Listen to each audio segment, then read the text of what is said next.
हरे कृष्णा कृष्णा कृष्णा हरे हरे, हरे Ram Ram Ram Hare Hare. Welcome हमारे घर एक मंदिर के छोटी सी प्रोग्राम में आप सभी को हार्दिक अभिनंदन तथा जो हमारे सब्सक्राइबर और पसंद करने वाले तथा शेयर करने वाले को सभी को तहे दिल से बहुत बहुत धन्यवाद देते हुए हम लोग घर एक मंदिर का प्रोग्राम में ये सुन रहे हैं कि ब्रज के रसिकाचार्य का जीवनी। तो कल तक हम लोग प्रबोधानंद सरस्वती के बारे में सुने हैं। उनके ग्रंथ, बहुत सारे ग्रंथ के ज़्यादा विश्लेषण नहीं कर पाए हैं। तो प्रबोधानंद के बाद आप श्री गोपाल भट्ट गोस्वामी जी को सुनेंगे।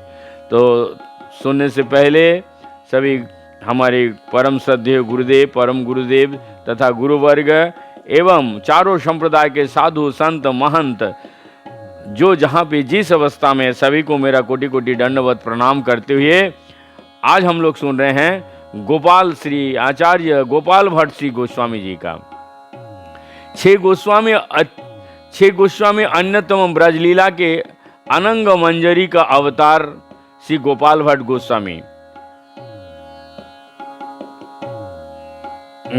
बस गोपाल भट्ट गोस्वामी श्रीमान महाप्रभु के विशेष कृपा पात्र थे। महाप्रभु ने बाल्यकाल में ही उन्हें अपना चरणोदक पान कराया।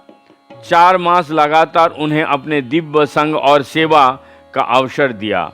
अपने उपदेश से उनके भक्ति भाव को पुष्ट किया और उनके भावी जीवन की योजना स्वयं बनाकर पूर्ण रूप से उन्हें आत्मसात किया। इतना ही नहीं, समय आने पर डोर कोपनी और अपना आसन प्रदान कर उन्हें गुरु स्थान का भी स्वयं प्रतिष्ठित किया। फिर भी आश्चर्य यह है कि उनका जीवन वृत्त लिखने के लिए पर्याप्त साधन उपलब्ध नहीं है। आचार्य श्री कृष्णदास कविराज गोस्वामी ने चैतन्य चरितामृत में अपने 6 शिक्षा गुरुओं को श्री गोपाल भट्ट का नाम उल्लेख इस प्रकार किया है। श्री रूप सनातन भट्ट रघुनाथ, श्री जीव गोपाल भट्ट दास रघुनाथ, এই ছয় গুরু শিক্ষা গুরু যে অভার, তাসবারো পাদ পদ্মে करी नमस्कार। उन्होंने श्री कृष्ण चैतन्य महाप्रभु के प्रेम कल्प वृक्ष की शाखाओं के वर्णन करते समय आचार्य श्री गोपाल भट्ट की शाखा के सर्वोत्तम कहा। श्री गोपाल भट्ट एक शाखा सर्वोत्तम रूप सनातन संगे जार प्रेम आलापन पर उनके चरित्र के संबंध में कुछ नहीं लिखा है। इसका कारण नरहरि चक्रवर्ती ने ये बताया है कि कविराज गोस्वामी ने चैतन्य चरितामृत लिखने के लिए गोपाल भट्ट से अनुमति मांगी थी। अनुमति देते समय उन्होंने अपना संबंध में कुछ भी लिखने का निषेध किया था। बहुत ध्यान से। श्री गोपाल भट्ट हिष्ट हইয়া आज्ञा दिलो, ग्रंथे निजेर प्रसंग वर्णिते निषेध दिलो। पर उनके संबंध में महाप्रभु जे अन्य चरित्र व्याख्याओं को न भी कुछ भी नहीं लिखा।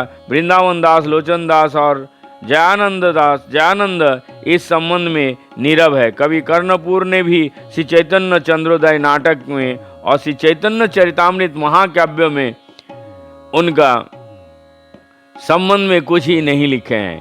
केवल मुरारी गुप्त ने अपने कर्चा में उनका संबंध में कुछ लिखा है।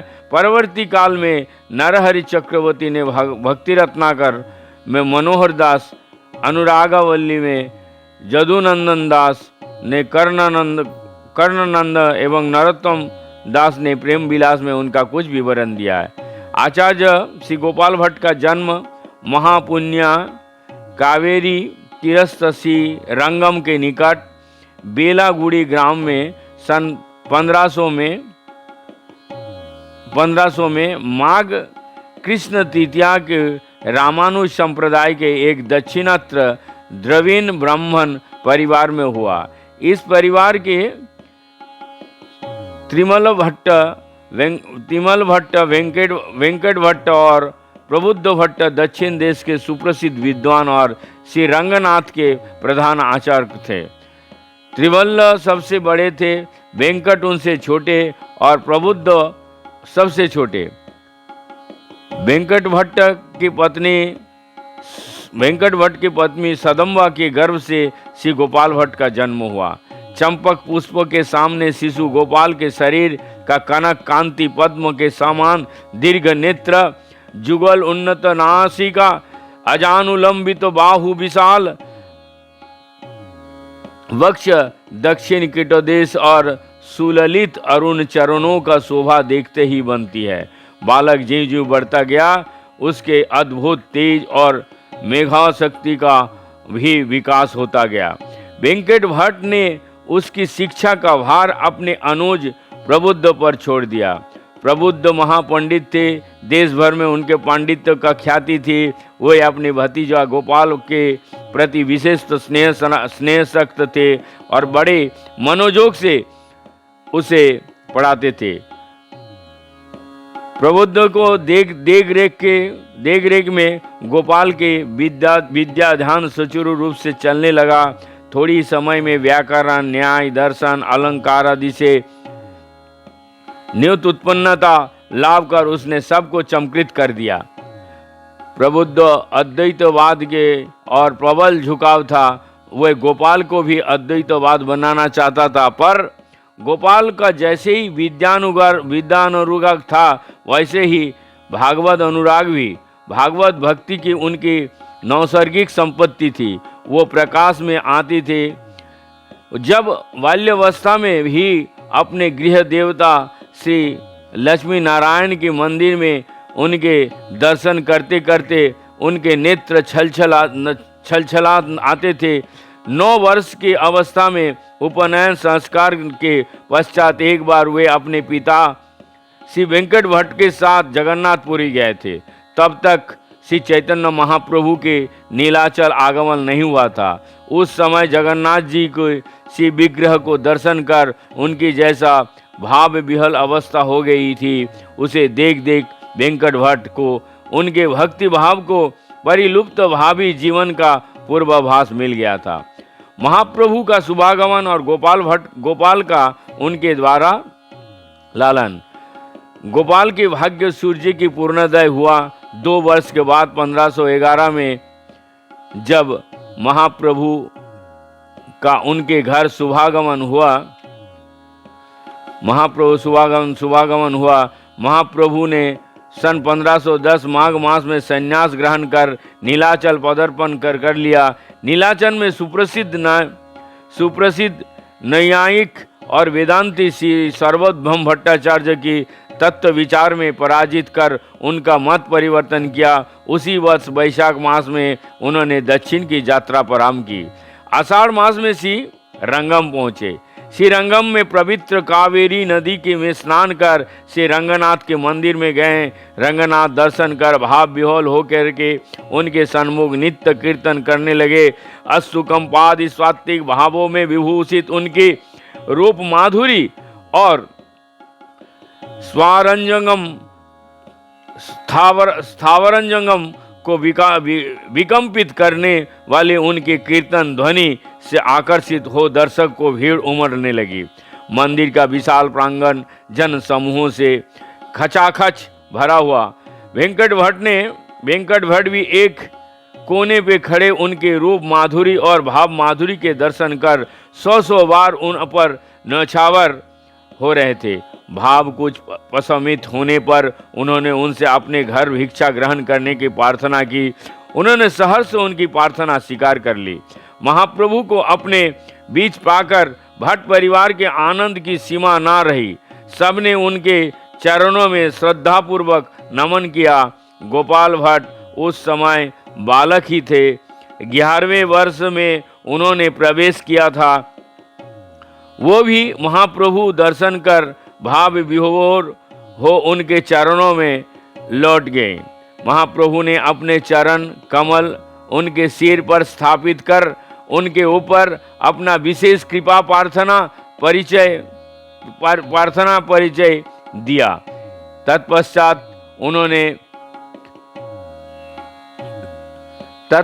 उन्हें गोद में ले कितना कुछ देर दुलारा प्यार किया और प्रेमास्त्रों से अभिषिक्त किया, जैसे वो अनादि काल से उनके माता पिता से भी कितना अधिक उनके अपने थे। वे महाप्रभु के दिव्य स्पर्श और उनके शक्ति संचार को सहन ना कर सके और मूर्छित हो गिरे।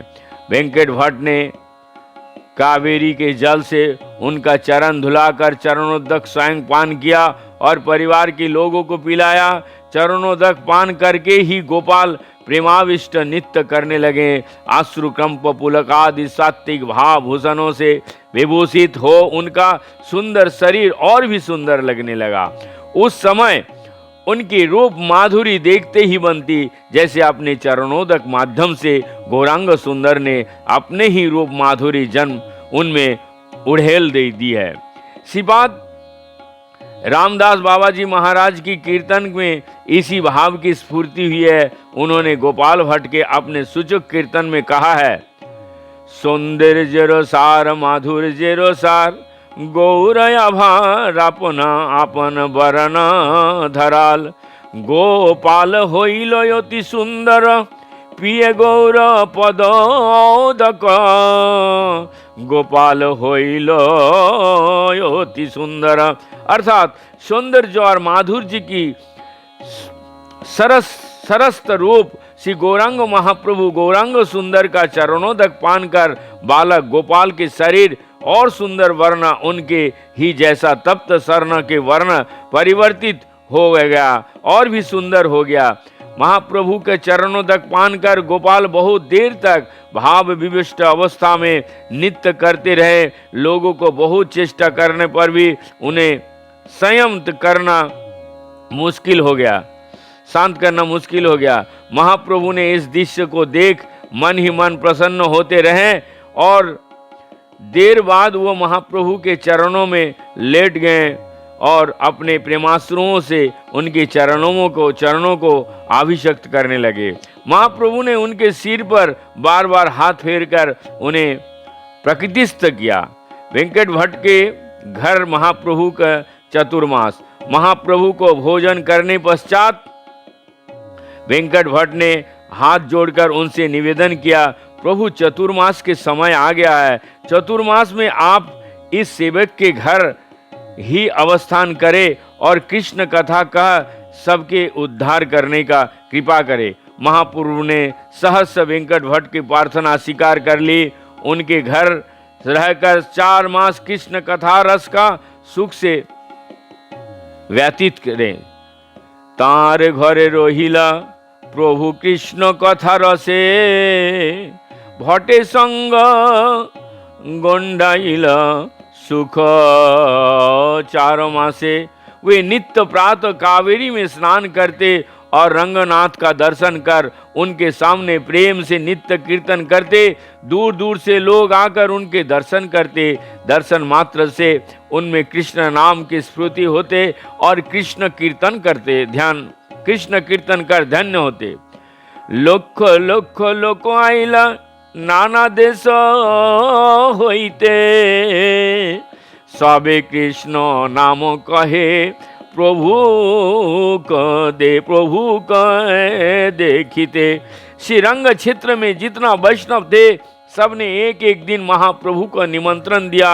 इस प्रकार एक एक दिन कर चतुर्मास्य पूर्ण हुआ। फिर भी सबका महाप्रभु को भिक्षा करने का सौभाग्य नहीं मिला। महाप्रभु को सौभाग्य नहीं मिला, जिसका उन्हें अंजाम दुख रहा। इस बीच गोपाल महाप्रभु प्रेम से पाले पक्षी के समान निरंतर उनके साथ रहते, उनकी भांति भांति से सेवा करते। गोपाल को महाप्रभु ने स्वाभाविक प्रति देख वेंकट भट्ट ने उन्हें महाप्रभु के चरणों में सदा के लिए समर्पित कर दिया।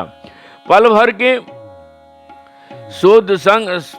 के साधु संग से जीव क्या क्या हो जाता है। साधु शिरोमणि श्रीमान महाप्रभु के संग से गोपाल का जो होना था सो हुआ। अल्पावस्था में ही उन्हें जीव के चरम लक्ष्य श्री कृष्ण प्रेम को प्राप्ति हो गए। महाप्रभु के मुख से नदियां के भक्तों के साथ उनकी लीला कथा सुन एक दिन गोपाल के मन में क्षोभ जगा कि उनका नदियां में जन्म क्यों नहीं हुआ, जिससे वो प्राण भर उस लीला को दर्शन कर सकेंगे। विधाता के प्रति आक्षेप करते हुए वे कहने लगे, हे निदारुण विधि, तूने मुझे नदिया से इतना दूर जन्म देकर उनकी नदियां विहार के दर्शन सुख से वंचित क्यों किया? उनके चंपा के फूलों के गुंथी घुंघरालो केस और नर्तक वेश को दर्शन का सौभाग्य क्यों नहीं दिया? क्यों उनका मुंडित मस्तक सन्यावेश देखकर मृदा हृदय शैल भेदन का उपक्रम किया? राधिका का प्राणनाथ श्री ब्रजेंद्र नंदन को सन्यास बनाकर तूने ये क्या किया? इतना कह उनके दोनों नेत्र से अविरल अश्रुधारा बहने लगे। नासिका से अग्निशिखा के समान दीर्घ निश्वास निकलने लगे।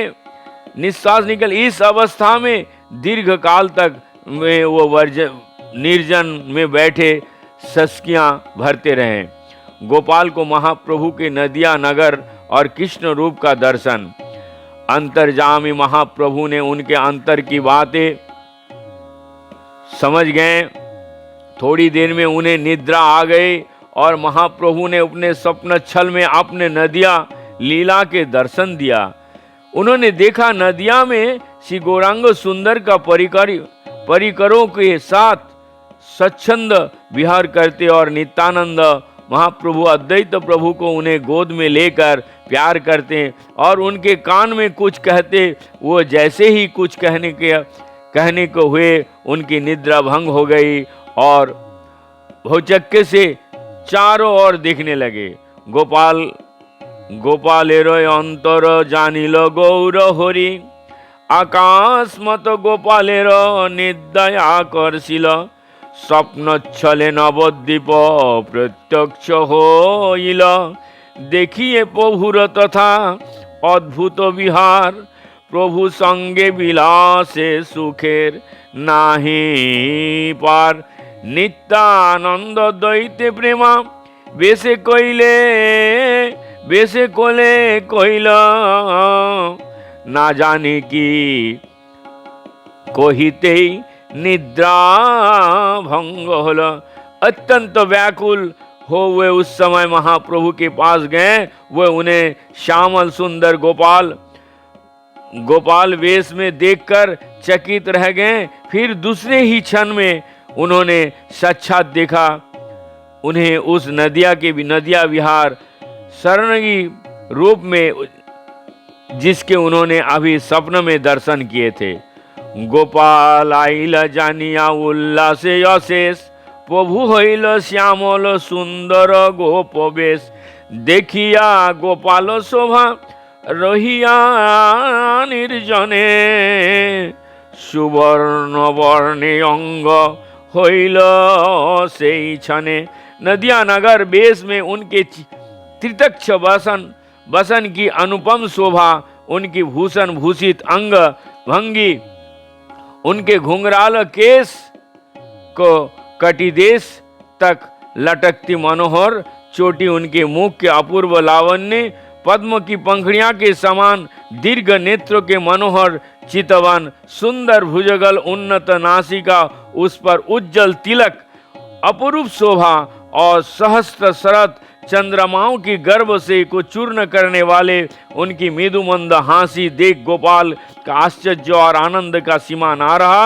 उन्होंने जैसे ही उनके चरणों में नमन कर उनके मुखों के ओर फिर देखा कि महाप्रभु वही मस्तक मुंडित अरुण वसनधारी सन्यासी वेश। चरणे पड़िया पुनो चाहे प्रभु पाने, सन्यासीर शिरोमणि देखे से ही क्षणे। अब हम लोग कल सुनेंगे इसके बाद। तब तक के लिए हम विदाई लेते हैं घर एक मंदिर से। हमारा छोटी सी जगन्नाथ जी को दर्शन करके हमें आशीर्वाद दीजिए, मैं निरंतर इस तरीके से सेवा कर सकूं। हरे कृष्णा कृष्ण कृष्ण हरे हरे, हरे राम राम राम हरे हरे।